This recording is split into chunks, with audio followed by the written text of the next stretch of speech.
Eastern wisdom, the art of inner mastery. You know what happens to those who never learn to quiet their own mind? When pressure arrives in an argument, in a loss, in an unexpected mistake, it's not the event that breaks you. It's the internal disorder. The mind races, the chest tightens, words fire before thought, and when you realize it, it's already done. But it's not chaos that defeats you. It's the absence of center. Calm is not the absence of emotion. It's the art of remaining whole, even when everything in you wants to flee. It's the courage to not react to the first impulse, to breathe in the middle of the storm and not lose yourself. And this isn't born ready, it's built. Eastern wisdom doesn't offer protection from the world, it offers clarity. It teaches that strength isn't in controlling everything out there, but in knowing exactly what to do in here. When others shout, it listens. When others run, it anchors. When others drown, it breathes. This message is an invitation to that kind of presence, to build with practice and purpose a mind that doesn't collapse even when the world demands more than seems bearable. That's why today, before we begin, I want to invite you to do something simple but meaningful. Leave in the comments the following phrase: "Today, I choose to be calm even when everything screams." This phrase isn't an answer. It's a return to the place where calm begins, from within. Number 1, master your body to master your mind. There's a silent war happening inside you, and perhaps you haven't noticed yet. It's the moment when your heart races for no reason, your breathing shortens, your hands go cold, and your thoughts begin to spin like an approaching storm. It's the body trying to take control, and if you don't take the reins, it wins. The first key to mental mastery isn't in the mind, but in the body. Ancient Eastern sages, with their millennial wisdom, knew this. Before any philosophy comes physiology. The body is the ground where the mind steps. If it's unstable, the mind collapses. But when the body is tamed, it becomes a fortress. Think about how you react under pressure. Nervousness settles in your chest. Stress squeezes your temples. Anxiety seems to cut off the air. Your mind may try to resist, but it's the body that screams. And where there's screaming, there's no reasoning. That's why moments of explosion, of flight, of loss of control seem so automatic, because the body has already decided for you. But what if instead of reactive, you were trained? What if instead of waiting for chaos to consume you, you began each day with a ritual of containment, of presence, of mastery? This is how the great masters resisted betrayals, wars, and personal pain without collapsing. They didn't start their days with words, but with the body. They rose early, breathed deeply, walked, observed the sky. It was their way of reminding the body, I'm in charge here. You don't need to become an athlete to master your mind, but you need to be intimate with your body, to know how it behaves when it's on the edge of the abyss and know how to bring it back. The tension in the shoulders, the locked jaw, the accelerated breathing, all these are signals. The body warns you before the mind brings you down, but for that, you need to listen to it. Mastering the body is learning to breathe deeply when the world pressures you to run. It's stepping firmly when everything around tries to unbalance you. It's keeping your chin up when shame or fear try to bend you. Self-control begins on the ground where you stand. In the most difficult moments, remember that the first battle is always physical. When everything in you asks to scream, flee from the impulse. Go inward. Inhale, counting to 4. Hold, counting to 4. Exhale in 4 beats. This isn't just meditation, it's armament. Each deep breath is like a sword drawn against chaos. The body is your temple, yes, but also your trench. And if it's not trained, it becomes hostage to the environment. If someone shouts, it shouts back. If something goes wrong, it collapses. But a trained body doesn't move by reflex, it moves by choice. Want to train your mental control? Start by waking up and stretching consciously. With each movement, say to yourself, I am here. Feel the ground, feel your feet, feel gravity, feel the internal force returning. This silent reconnection is the first brick of self-control. The Eastern masters didn't seek perfect bodies, but bodies obedient to the soul. not bodies shaped by aesthetics, but by the function of serving virtue. As the old saying goes, you are not your body, you are what you do with it.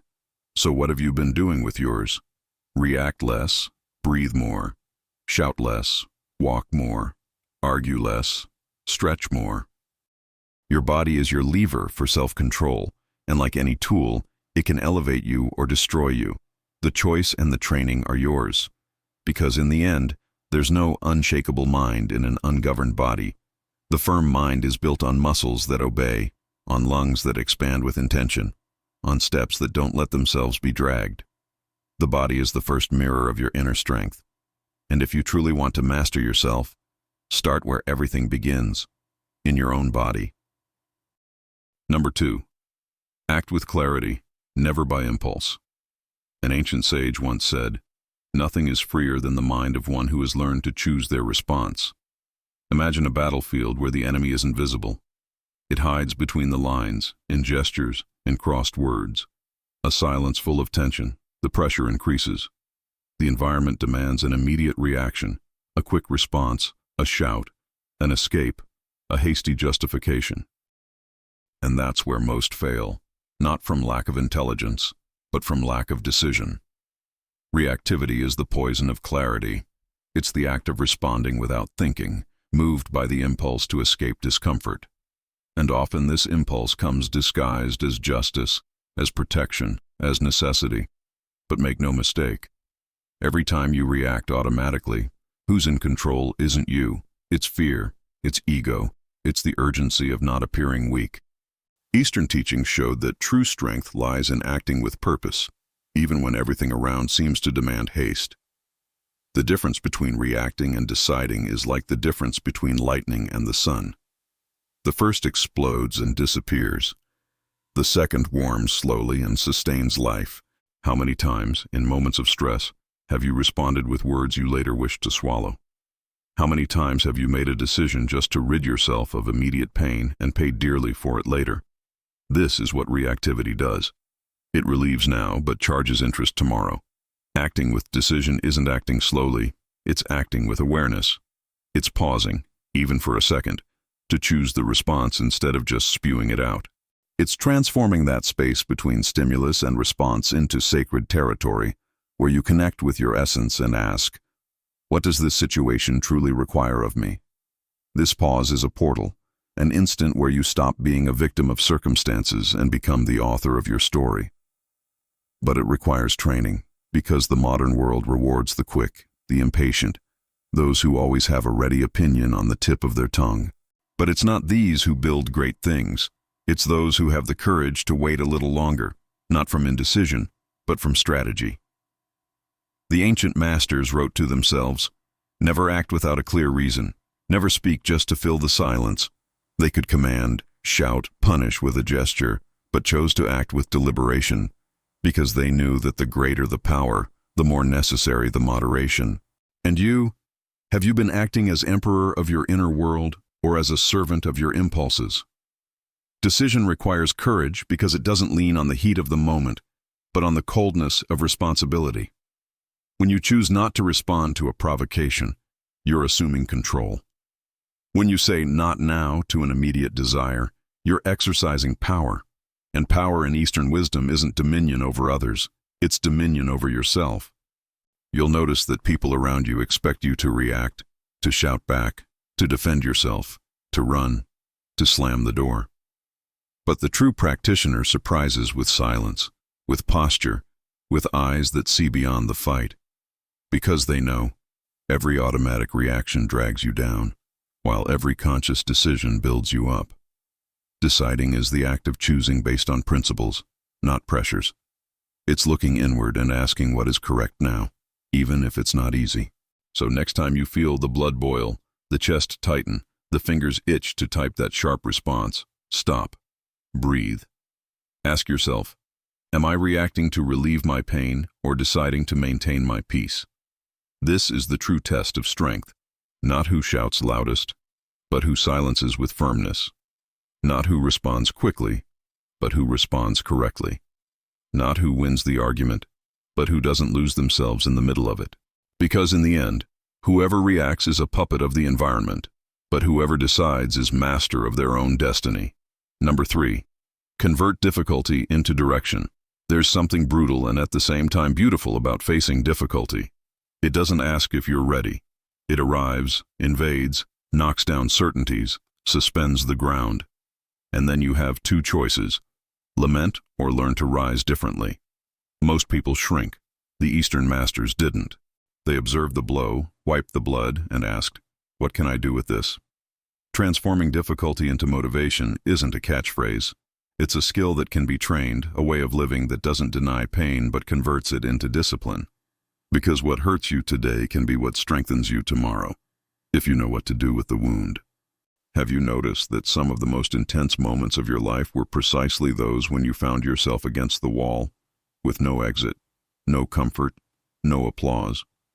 And even so, something in you resisted. This wasn't chance. It was your potential being forced to emerge. Difficulty has this power. It tears you from the surface. It rips away illusions and reveals what's most essential. Most people only discover what they're made of when they lose their footing. And when pain is used with intention, it becomes a rare type of fuel. Silent, deep, lasting. The ancient teachers called this obstacle as path. For them, the problem wasn't the problem. It was the process. Difficulty was the instrument that shaped character. Surrounded by war, betrayals, and diseases, they wrote, "What stands in the way becomes the way." This phrase wasn't consolation, it was a directive. So instead of asking, "Why is this happening to me?" change the question. How can I grow with this? Perhaps the loss came to show you how much you depended on something fragile. Perhaps the failure is the call to review your root. Perhaps the pain is trying to wake you from a lukewarm life that no longer represents you. None of this is punishment. It's an invitation to a stronger, more lucid version, more yours. Difficulty is the raw material of your greatness, but it doesn't work alone. It requires an internal craftsman, someone willing to sweat in the soul's workshop, to remake their story with hands calloused from trying so much. And that someone can only be you. Remember a time when everything seemed lost, but you moved forward. Where did you find strength? What decision did you make? What was the small step that pulled you from paralysis? That wasn't luck, it was will. And it's still there inside. The masters remind us that true motivation isn't born from external promises, but from pain that pushes us inward. Burning inside is a type of flash. It can consume you or illuminate you. The question isn't whether the pain will pass. It's what you'll do while it's there. Will you break or rebuild with more precision? Transforming difficulty into motivation is an act of emotional alchemy. It's looking at what hurts you and saying, "This will sharpen me." It's understanding that the world doesn't owe you ease, but offers you every day the chance to become unshakable. If you accept the forge, perhaps you're in the middle of that forge now, feeling like you'll rupture.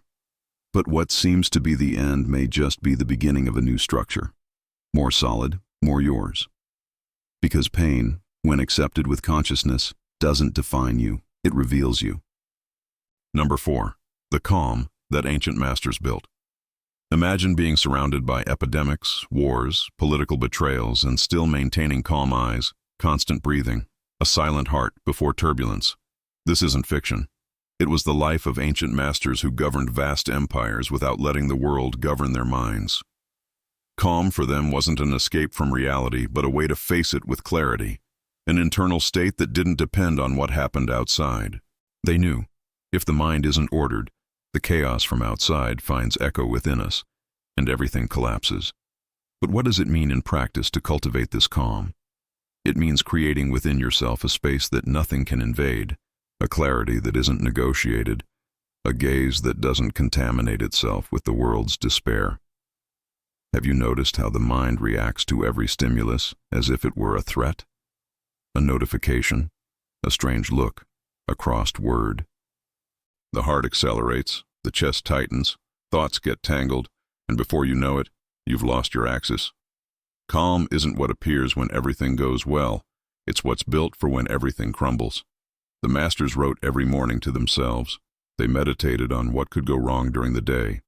They imagined insults, disrespect, losses, not from pessimism, but from preparation. They shielded the mind before the attack, like a general reviewing defenses before battle. This practice, called negative visualization, wasn't morbidity. It was lucidity. It was remembering that if something can happen, it's better to be ready. And when you're ready, the mind doesn't startle.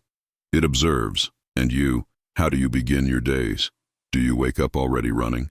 Do you connect to the world's chaos before connecting with yourself? Because if your morning starts in imbalance, all the rest of the day will be a sequence of reactions.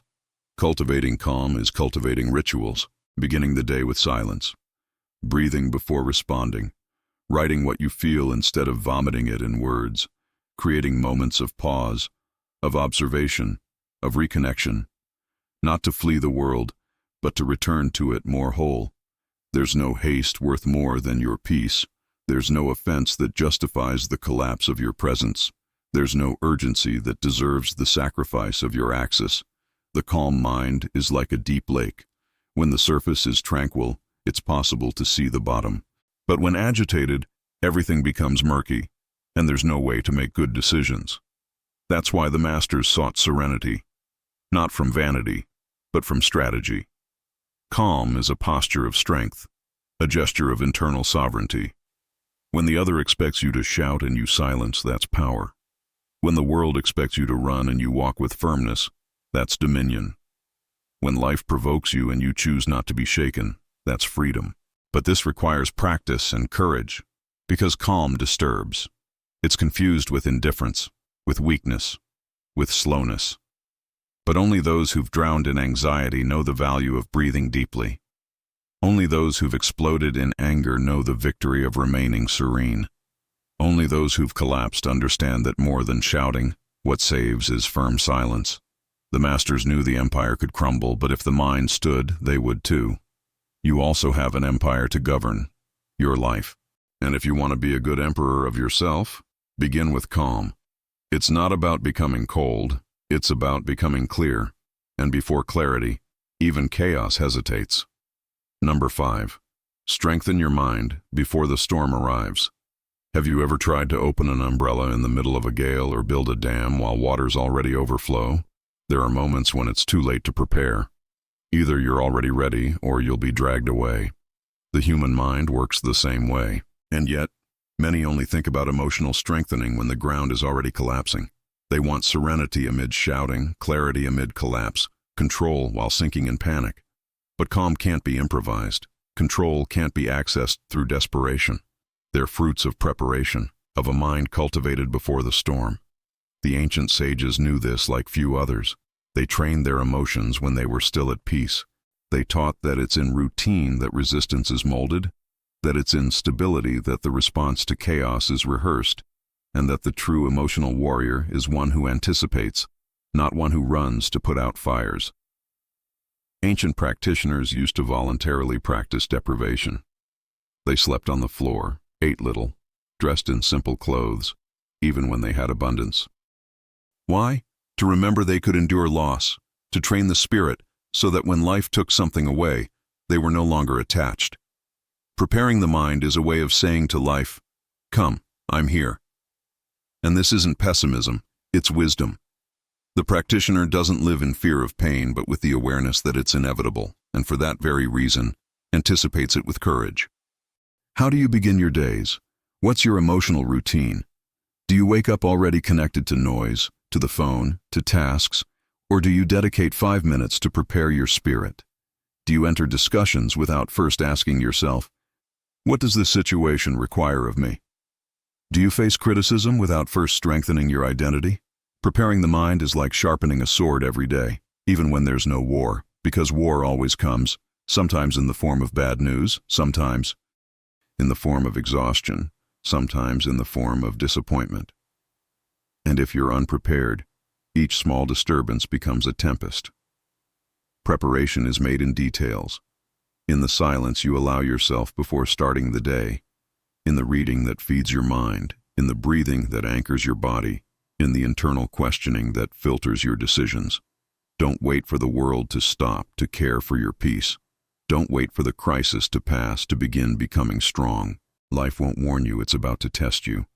It will simply come. And the only way to be ready is to live as one who already trains the spirit every day. You don't control what will happen, but you can control who will be waiting when it happens. And that changes everything. Think now of a storm you faced in the past, a loss, a betrayal, a humiliation, an error. What would you have done differently if you were emotionally more prepared? What decisions would you have made if your mind was firmer? What words wouldn't you have said? What fears wouldn't have paralyzed you? These answers are the compass for your current preparation. The practitioner doesn't live protecting themselves from the world. They live building themselves. And that's why when the world collapses, they remain standing. Not from luck, but from practice. Prepare now, while everything is calm, because it's in the time of peace that what will sustain the soul in war is built. Number 6. Breathe until you retake command. The person who possesses the most power is the one who dominates themselves in the moment when everything cries out for loss of control. Imagine being on the verge of collapse. Words stumble in your throat, your chest tightens. Everything seems urgent, unbearable, definitive. In that moment, what do? React? Flee? Collapse? Most do. And that's where the mistake happens. Because when chaos installs itself, the first thing you lose is breath. Not metaphorically, physically. The body enters survival mode. Breathing shortens, oxygen doesn't reach the brain, and the mind scrambles thoughts. But there's an ancient secret, forgotten by many, revered by the masters. Breathing is the bridge between chaos and control. To breathe, yes, this action so automatic, so banal, is the key to recovering dominion over yourself. Because when everything goes off axis, it's in the air that you anchor your presence. It's there that you retake the center. It's where you stop being a passenger of impulse and become the conductor of your own response. The masters didn't speak of breathing as a mystical exercise, but as a practical discipline. Mastering breathing is mastering internal rhythm. It's pausing the automatic. It's creating a space between stimulus and reaction. And in that space, recovering the power of choice. Imagine yourself now in a high-pressure situation, an argument, an unexpected demand, a sudden fear. Instead of returning the impulse, you inhale. Count to 4. Feel the air descending. Hold. Exhale slowly. Something changes. The pulse decelerates. The mind reorganizes. The response that would come as a shot now comes as a choice. This simple gesture that fits in 5 seconds can avoid disastrous decisions, irreversible words, thoughtless attitudes. It's no exaggeration to say that learning to breathe consciously saves relationships, avoids regrets, and preserves peace. Modern science has already proven what the masters intuited. Deep breathing activates the parasympathetic system, the one responsible for taking us out of alarm state. It's like pulling the emotional handbrake. By breathing with intention, you signal to the body, there's no threat here, I'm in command, and this small gesture transforms into revolution. But it requires training. Nobody learns to breathe under pressure if they've never practiced in calm. That's why, start now. Every day, upon waking, when noticing anxiety, when walking, make conscious breathing a habit, a tool. Carry it like an invisible sword. When the ancient masters wrote in their meditations that the strong person is one who responds with reason and not with impulse, they were describing someone who learned to wait, to observe, to breathe. Because the air that enters and leaves the body is more than physiology. It's a reminder. You're alive, you're here, and you can choose. Breathing is the humblest and most powerful gesture that exists. It's simple, silent, free, but it's also the foundation of any real emotional control. Whoever breathes doesn't react, responds. Whoever breathes doesn't drown, floats. Whoever breathes doesn't lose themselves, finds themselves. Next time everything seems too much, when the will to shout is unbearable, when despair tightens, don't run, don't fight, don't explode. Breathe, and in that silent breath, find yourself again. Number 7. Transform silence into defense. We live in a noisy era. Everyone wants to talk, respond, opine, explain, win. But almost nobody listens. Almost nobody stops. Almost nobody silences. And yet, silence is one of the most powerful weapons you can carry, especially when you're under pressure. Silence isn't absence of response. It's the presence of consciousness. It's the space where you observe what others can't see. It's the decision not to enter the other's game. It's the territory where you build your strength while others waste theirs trying to prove something. How many times have you felt the urgent need to justify yourself, to rebut, to have the last word? And what did that bring you? Relief or more exhaustion? The impulse to respond is often just the ego trying to save its image. But the ego doesn't want peace. It wants control. And whoever wants control all the time lives exhausted. The masters remind us that silence isn't cowardice. It's wisdom, it's discipline, it's strategy. Imagine a heated argument. Hard words fly. The other expects your reaction, expects you to get irritated, to raise your voice, to lose control. But instead you look, just look, and remain in silence. Not because you have nothing to say, but because you know that saying it now would be useless. Silence disconcerts, it disarms. It shows you're not guided by others' emotions. You're guided by yourself. The ancient saying goes, "The best revenge is not to be like your enemy." And that begins in silence, not replicating rudeness, not falling for provocation, not feeding the fire. Because when you silence, you cut the fuel from the fight. But silence doesn't only serve to deal with others. It's even more powerful when turned toward yourself. In silence, you hear what the mind's noise usually covers up. The uncomfortable truths, the repressed emotions, the answers you avoided. Silence is the mirror where your soul finally appears. It's in it that you realize many of your reactions come from fear, that many of your words come from insecurity, that many of your urgencies come from emptiness. And upon realizing this, something changes. You stop rushing. You learn to breathe before responding, to feel before acting, to listen before concluding. It's not easy. The world rewards those who speak loudly, but the practitioner doesn't live for the world.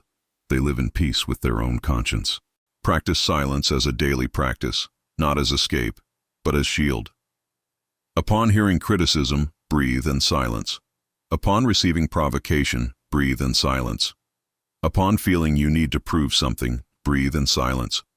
Time will show who was right, and often reason doesn't need to be spoken to be felt. Silence is more than not speaking. It's deciding where to place your energy. It's saying to yourself, "It's not worth losing my peace over this." It's protecting your inner temple from outer tumult. And the more you cultivate this internal space, the more unshakable you become.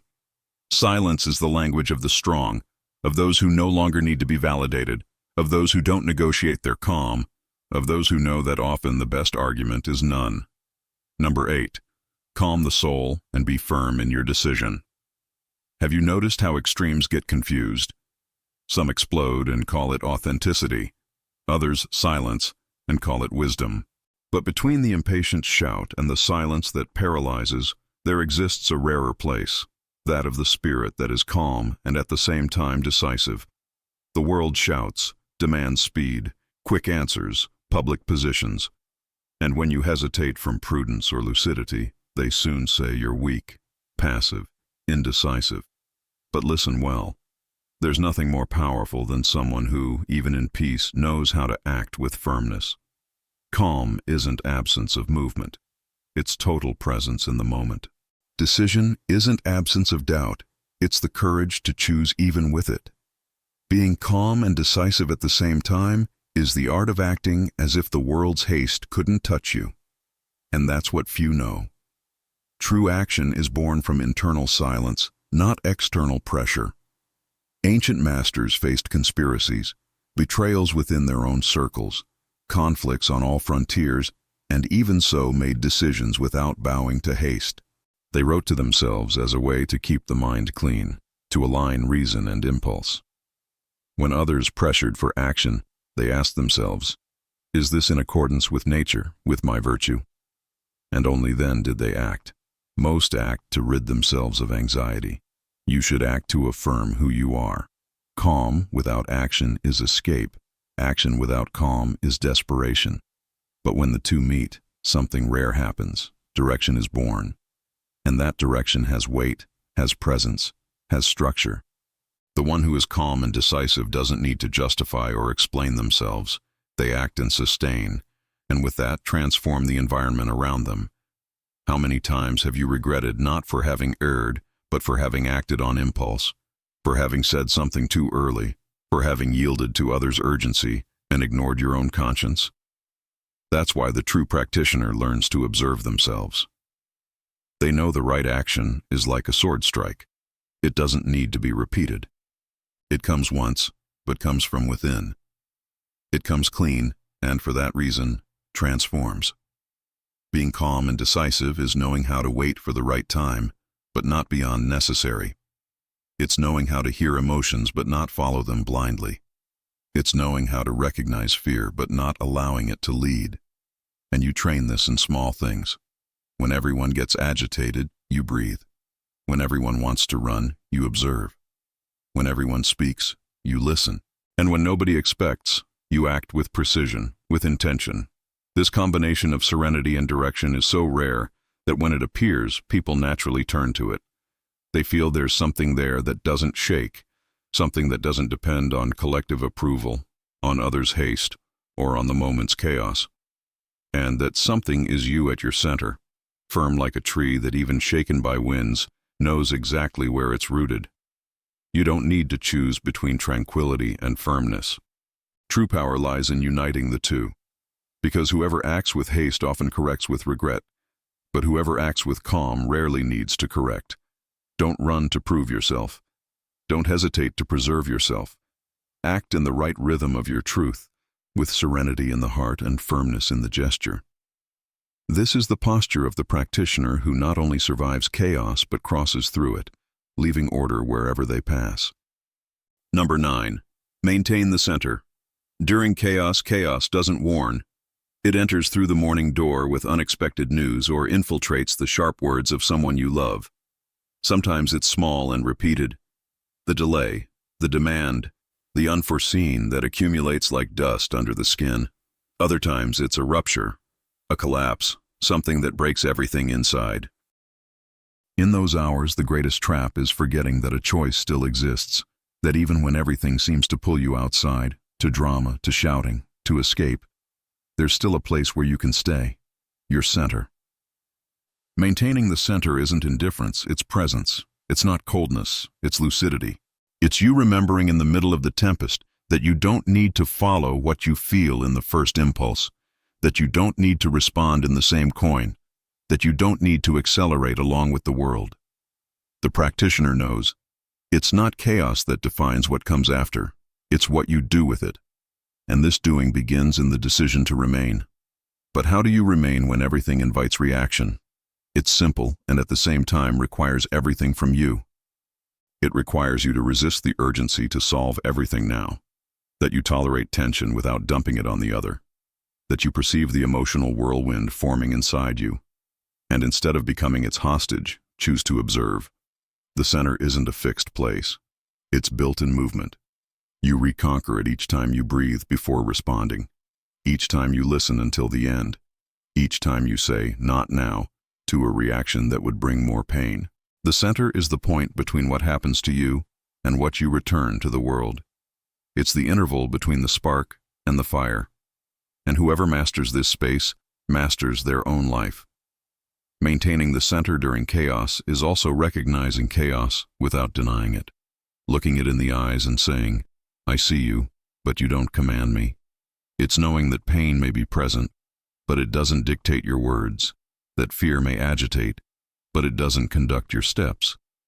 This practice is hard because it requires you to disidentify from your own impulse, that you question the automatic narrative of your mind, that you renounce the immediate pleasure of reacting to choose the long-term impact of remaining whole.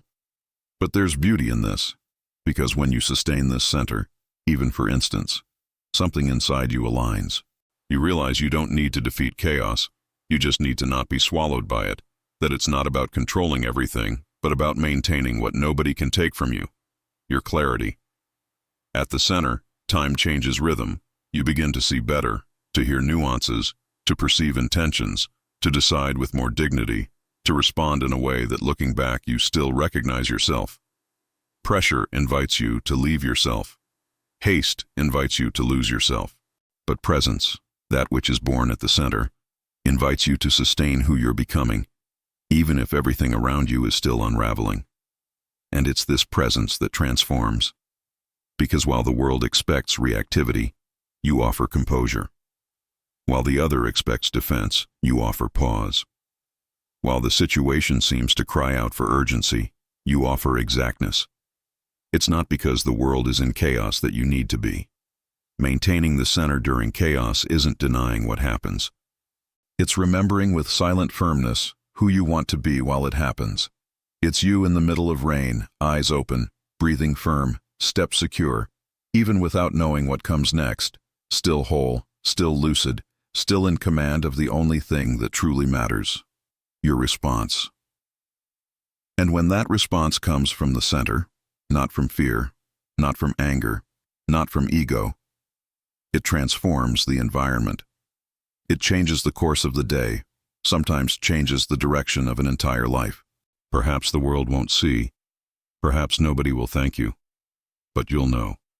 In that instant you didn't collapse, you sustained, you remained. And that in itself is a form of victory. Number 10. The choice is yours. The greatest illusion of our time is believing we have no choice, that we're prisoners of emotions, of the past, of circumstances, of mistakes that brought us here. But the truth, and it never comes without pain, is that even amid pressure, anger, loss, you continue having something nobody can take, the capacity to choose how you'll respond to what happens to you. The world can push you, but it can't walk for you. You may not choose what hurt you, but you can choose what you'll do with the wound. You may not choose betrayal, injustice, abandonment, bankruptcy, but you can decide if these experiences will harden you or refine you. Eastern freedom isn't in controlling the world, but in becoming uncontrollable by it. And this only happens when you understand that your strength isn't in avoiding impact, but in absorbing it with consciousness. The mind that was trained to observe doesn't rupture easily. It bends, it adapts, it remains. That's why this final lesson doesn't come as closure, but as a restart. The choice is yours. You can continue being someone who responds to the world with the same old patterns, can keep blaming others, waiting for something to change out there, to finally change inside, can keep reacting, exploding, running, justifying, can continue being molded by environment, by opinions, by inherited fears, or you can break the cycle, can finally assume authorship of your mind. This path isn't easy. It's solitary, because the world prefers the obedient, the predictable, those who follow emotions like they follow silent orders. But the practitioner isn't predictable. They don't respond by impulse or by others' expectations. They respond for themselves. And that makes them a threat to chaos, a presence that doesn't bow to noise or urgency.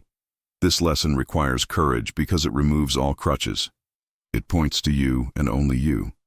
It says, yes, you're responsible for your gesture, for your word, for your energy, for your repetition or your transformation.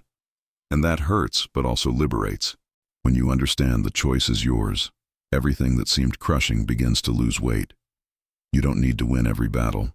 Just decide which are worth your energy. You don't need to control what others think. Just keep your conscience clean. Don't need to win every argument. Just preserve your direction. From here on, no tempest will be so threatening, because you'll know where the anchor is. No conflict will be so urgent, because you'll know that others' haste doesn't dictate your pace. No provocation will be so intense because you'll have learned the difference between reacting from ego and responding from choice. Calm, firmness, mastery, resilience, silence, everything you've seen until here are expressions of the same decision, to no longer be a spectator of your own mind. And that changes everything. The practitioner isn't perfect. They feel everything, but act like one who no longer allows themselves to be captured. They fail, but rise with more clarity. They get irritated, but don't abandon themselves. They suffer, but don't dissolve. And now life will test you. Not to punish you, but to see if you were paying attention. With each provocation, each instability, each poorly slept night, each criticism, the choice will be yours. Follow the old or be born anew. Repeat or resignify, react or breathe. Be carried or remain. You already know the path. The only question now is, will you walk it? Because the world doesn't change, but you can. And when you change, the world changes with you. Number 11, maintain the center, even when everything is out of place. The firm soul is one that doesn't let itself be carried away either by praise or by insult. Chaos rarely warns it's coming. It enters through cracks, infiltrates routines, crosses days without ceremony. Sometimes it comes as explicit tragedy, other times as a silent accumulation of small daily fractures. But it always spins, and the faster everything rotates outside, the harder it is to remember where the center is. The center isn't a physical place.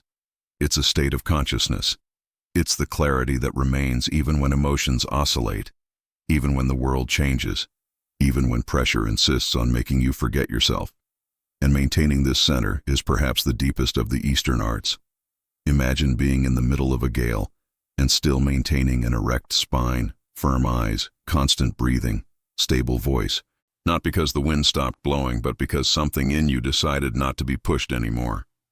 This silent, intimate, invisible decision is the gesture that separates the reactive from the lucid, the hostage from the sovereign. But how do you maintain the center when everything spins? The answer isn't in controlling what happens, but in building within yourself a point of return, a mental place to which you can always return, independent of what's collapsing. And this place is made of convictions, of habits, of presence. The masters knew the world would always demand too much. They knew the unexpected was a certainty. That's why they cultivated a mind that didn't depend on external stability to function. They prepared not just to endure life's blows, but to remain whole while everything around crumbled. And you, where is your center? Does it depend on others' recognition, on perfect routine, on absence of criticism, on financial security? Because if it's outside, anywhere outside, it can be ripped away at any moment. But if it's inside, even if you lose everything, something unbreakable will remain. Lucidity. Maintaining the center is knowing there will be days when everything will spin, demands, offenses, fears, exhaustion. But it's also remembering that if you yield to the world's velocity, if you try to keep up with chaos's rhythm, if you act as others expect, you lose yourself. Sometimes maintaining the center is just refusing to accelerate. It's saying not now when everything demands haste. It's sitting in silence when everything shouts for answers. It's closing your eyes for a few seconds and remembering who you are before the title, the mistake, the demand. The center isn't the place where you hide. It's the place from which you observe and from which you act. Have you noticed how the people who most impact the environment aren't those who talk the most, but those who sustain their own presence with firmness? They may even err, but they err standing. They may even change their mind, but don't change their essence. They may even falter, but return because they know where their own ground is. The center is that, your ground. The point you build inside, layer by layer, until nothing more can drag you completely. It's where you keep the questions that truly matter, where you sharpen your lucidity, where you find your strength without needing to prove it. And it can only be built in silence, in the right time, in the discipline of looking inward while everything spins outside. Because the world won't stop spinning, but you can stop being dragged. And that, in the end, changes everything. Number 12. Trust the long-term perspective.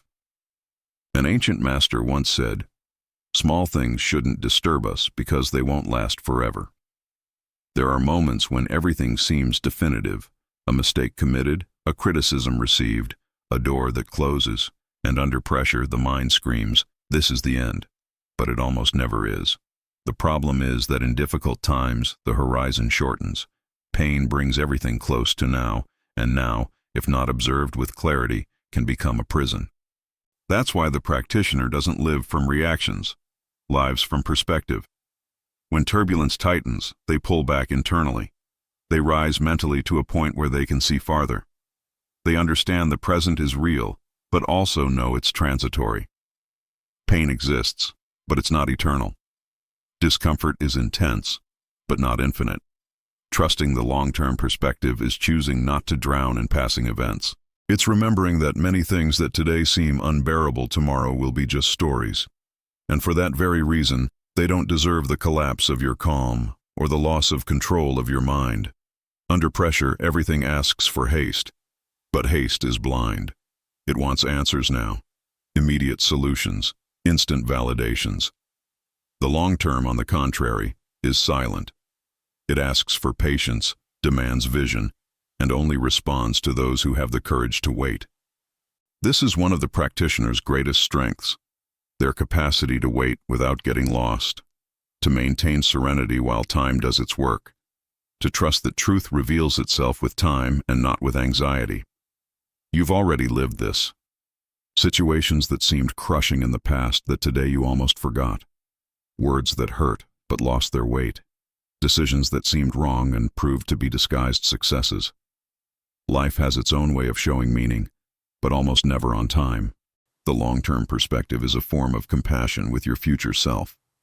It's believing you'll still grow enough to understand what today seems unjust, that you'll still mature to the point of being grateful for doors you today lament, that you'll still become someone who looks back and says, "That taught me." But this trust needs to be cultivated. It isn't born in the middle of chaos. It's built in small daily gestures. When you choose not to argue over something small. When you stop responding to provocation. When you opt to save your energy for what truly matters. You don't need to react to everything or solve everything today. Maturity lies in knowing what deserves attention now and what just needs time. The long term is where the practitioner lives. They act in the present with consciousness, but their eyes are turned beyond passing emotions. They plant what they won't see blossom yet. They endure discomfort with nobility because they know everything that's true requires time. And there's beauty in this. Because while the world crumbles from not getting what it wants immediately, the practitioner remains. They build slowly. They strengthen in the process. And when they arrive there, wherever that there is, they arrive whole. Not because nothing hit them, but because they chose vision over haste, depth over panic, clarity over collapse. Trust the long-term perspective. Not everything that hurts today will matter tomorrow, but everything you build with consciousness will remain. Number 13. The strength of not always being right. Foolish is the one who seeks to win every argument. Wise is the one who chooses where to place their peace. There's an exhaustion that doesn't come from the body or from tasks. It comes from the constant effort of being right, of sustaining opinions as if they were trenches, of defending one's own image as if defending one's own life. This effort, often invisible, corrodes from within. And worse, it never ends, because the more you need to be right, the more hostage you become to anything that seems to contradict you. The practitioner, however, learned another way of living, a way that doesn't require always being right, but always being present. And from this lucid presence is born a poorly understood strength, the strength of not being right, always. Yes, it takes strength not to correct a provocation, not to rebut an offense, to let pass an unjust comment without carrying the need for immediate justice. Not because you're weak, but because you know that winning arguments is easy. Difficult is winning over yourself when ego is inflamed. Have you felt this? In a conversation that took you off axis? In a look that seemed to challenge you? In public criticism, hasty judgment, misinterpreted silence? And in that instant, everything in you screams for response. But there also lives the chance for a revolutionary gesture, that of not responding, of breathing, of giving up being right, not from cowardice, but from choice. Because reason, when used as shield, becomes prison. You begin to argue not for truth, but for pride, not for justice, but for need of control. And in this trap, you lose what you have most precious, serenity. The practitioner doesn't need to prove they're right because they live in coherence with their conscience. They choose peace when the other demands war. They abandon the argument when they perceive the other's soul isn't ready to listen. They know that often the true teaching isn't in speech, but in its absence. The strength of not always being right is also the strength of maintaining bonds. How many relationships are destroyed because nobody yields, because both prefer to win the conversation over saving the connection? There's more truth in a gesture of compassionate silence than in 1,000 well-articulated arguments. Sometimes it's better to be happy than to be right. And sometimes being happy is just knowing how to be quiet. But this requires greatness, because ego wants the last word, wants the implicit applause of whoever won. And the practitioner, instead, wants harmony, wants the lightness of not carrying unnecessary debates, wants the freedom of not being slave to their own pride. The choice of not always being right is, in fact, the choice not to lose yourself in noise, to remember that calm is worth more than victory, that respect is worth more than proof, that dignity is worth more than the trophy of an argument. And deep down you know, the moments when you were truly strong weren't those when you shouted loudest, but those when you remained whole while the other came undone. True strength lies in looking at the other and even being able to win, choosing not to fight. Not because you surrendered, but because you no longer need to win all the time to feel at peace. And that is invincible. Number 14. When you are present, nothing pressures you.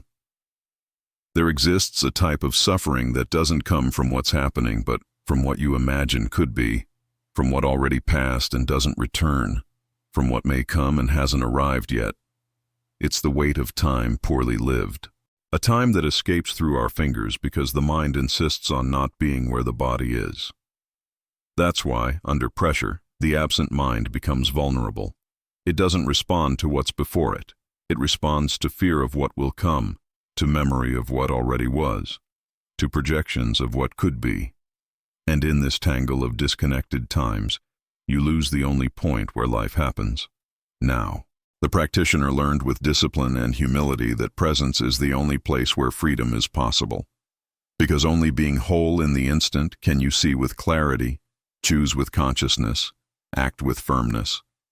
The mind that inhabits the present doesn't rush because it knows now has the exact rhythm of everything that matters. When you're truly present, the voices that pressure you lose force. Fear doesn't find where to support itself. Guilt doesn't find where to repeat. The world's urgency doesn't find where to infiltrate, because you're here, not in what they expect from you, not in what they say about you, not in what may happen, but here, where your breathing happens, where your gaze rests, where your hands touch. And that changes everything. Under pressure, the mind that disperses fragments, but the mind that anchors even when everything seems to collapse remains whole. Presence doesn't eliminate pain, but purifies it. It allows you to feel it without sinking. It allows you to see chaos without identifying with it. It allows you to sustain a choice while everything around tries to pull you outside. Being present is saying yes to what's before you, even when it's uncomfortable. It's not fleeing to distractions, to fantasies, to justifications. It's accepting the moment with dignity, looking the situation in the eyes, and from there, acting with truth. But presence requires renunciation. You need to give up the desire to be everywhere, to control all outcomes, to know all answers. You need to abandon the habit of anticipating disasters, of reenacting old failures, of repeating the same story of pain. You need to stop negotiating with past and future and make a pact with now. When you're present, even pressure changes form. It stops being a threat and becomes a test of integrity, a call for you to return to body, to breath, to ground. A reminder that no matter how much everything outside seems out of control, you can still decide how you'll respond. And that response can only be born in the present. The greatest collapses don't happen because of what happens, but because of a mind that wasn't there to sustain, that left the moment before it even began, that fled to fear, to guilt, to judgment. But you don't need to live like this anymore. You can be here now. And this now, however simple it seems, is the only place where you are whole. Whoever is present doesn't rush because they know each thing happens in its time. Whoever is present doesn't blame themselves because they know the moment to act is this one. Whoever is present doesn't paralyze because they feel the ground under their feet and know they can still choose. Presence is the antidote against pressure, not because it eliminates what happens, but because it returns to you the sovereignty to respond. And whoever responds from now responds with truth and with strength. Number 15. Serenity begins in how you see. Have you asked yourself why two people before the same situation react in completely different ways? One enters despair, the other maintains silence. One loses control, the other breathes, listens, and responds. It's not the situation itself that defines behavior. It's the gaze.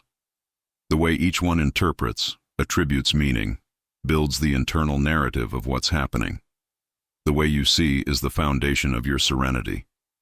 You can live trying to change the world, correct others, avoid conflicts, predict futures, control variables. But as long as you don't change the lens through which you observe reality, you'll remain prisoner to the oscillation of circumstances, because the world will always seem threatening to a mind that only sees problems. And the same world will be a training field for one who learned to see opportunity in discomfort, lesson in pain, wisdom in disturbance. The practitioner doesn't see the world as they'd like it to be. They see what is, but not to resign themselves, to position themselves. They remove the excesses of emotional judgment. They ask themselves, what depends on me here? And from that, build their action. When you change your gaze, you change the impact events have on you. What before seemed humiliation transforms into learning. What seemed loss reveals liberation. What hurt you transforms into strength. But for this, you need courage to let go of the old narrative, that one that told you you were a victim, that everything was personal, that the world owed you something. Serenity begins when you stop interpreting each event as a direct threat to your identity. When you stop taking everything personally, believing every criticism is an attack, that every mistake is condemnation, that every weight is abandonment. Seeing with clarity is a spiritual act. It's crossing through the fog of your own neediness to see with maturity. It's resisting the impulse to react and choosing to understand. It's abandoning the position of one who wants to be right to occupy the place of one who wants to live in peace. But this requires practice, because the untrained mind tends toward drama. It amplifies, distorts, compares, misinterprets. It loves giving catastrophic meanings to neutral events. It feeds fear, becomes addicted to indignation, repeats old stories. And you only begin to see with clarity when you learn to doubt the first thought. When you listen to your own mind without immediately obeying. When you create a space between what happens and what you feel. And in that space, choose how to look. This isn't denial of reality. It's purification of perception. It's leaving the turbid vision and reaching a vaster, more elevated, more integral gaze. The practitioner's gaze doesn't deny pain, but doesn't sink in it either. It integrates it, understands it, and continues. You can, for example, see an error as a sign of failure or as essential part of your improvement path. Can see a conflict as threat or as invitation to firmness and discernment. Can see a loss as injustice or as chance to discover where you still support yourself fragilely. This changes everything, because the way you see determines how you feel, and how you feel determines how you act, and how you act determines what you build. Training the gaze is, therefore, training the future. It's sowing serenity at the origin instead of trying to fix damage afterward. Begin to observe your thoughts like one who observes clouds. They come, take form, darken, but pass. You don't need to follow them all or believe in them blindly. Just recognize, this is just an interpretation, a lens, and I can choose another. And the more you practice this lucid distancing, the freer you become.